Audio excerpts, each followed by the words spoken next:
Hey, what's going on? So I wanted to put this little video together for you. Right now, I'm a little under the weather, or feeling like I'm about to be. That's why I got this sweatshirt on inside. There's a hurricane going on behind me. It's actually just passing through. I'm in Maui still, and everything's good. So sampling. This is all about sampling.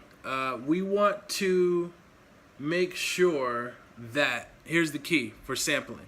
There's a couple ways you can approach it. There's a couple things that you can do to control your sampling. I hear you say that you choose a sample and sometimes the drums don't match up. Sometimes the drums might sound off. Sometimes you have a tough time sampling and making it loop right. So first of all, I want to just show you the easy way, the very easy way. The very, very easy way is to think of samples in terms of bars. And if you're familiar with bars, bars are the fundamental structure of music in general and for beats. So a bar is 1, 2, 3, 4, bar 2, 2, 3, 4, bar 3, 2, 3, 4, bar 4, 2, 3, 4. That's how you count bars. So anytime you have a beat, anytime you have a song, it's going to have a beat, and you're going to clap on the 2 and the 4.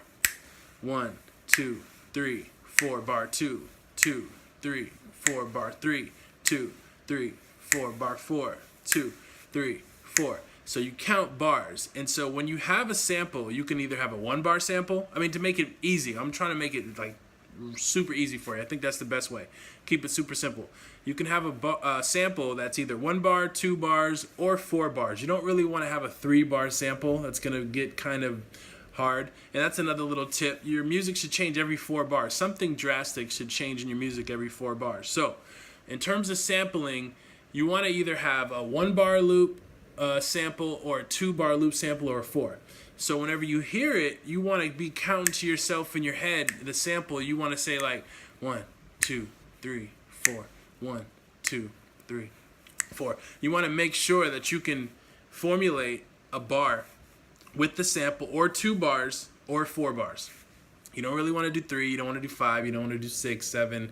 You can do 8, but then 8 is kind of getting too long. So to keep it simple, I would say just do 1 bar, 2 bars for now.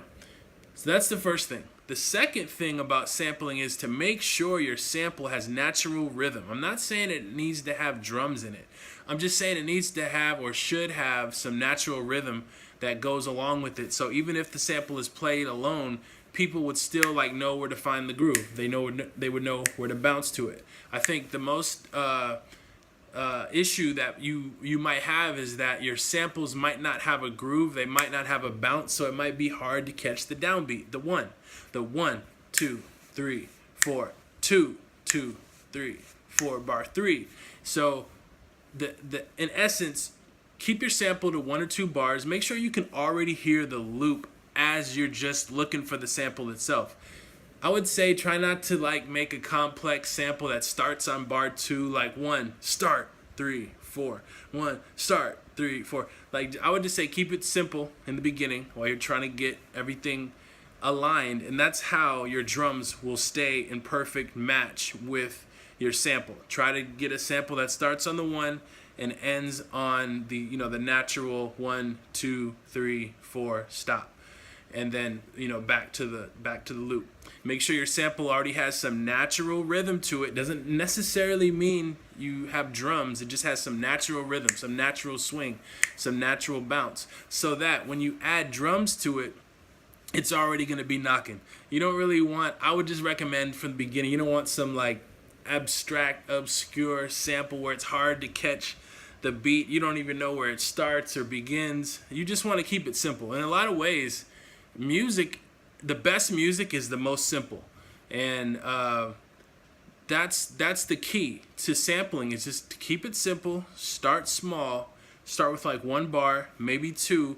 Make sure they line up. So make sure, like, when you have your FL Studio, whatever DAW you have your metronome going.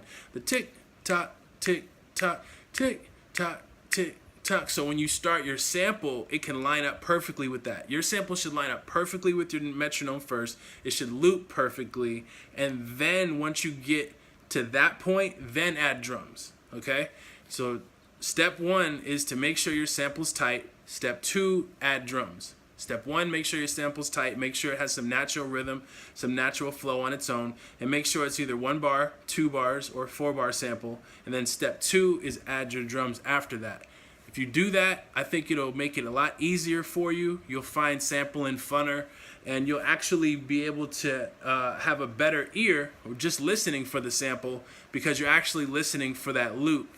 And yeah, so now it's your turn. In the comments, let me know how you go about finding your samples. If you have a certain technique, a certain dope way of doing it, maybe I didn't cover it.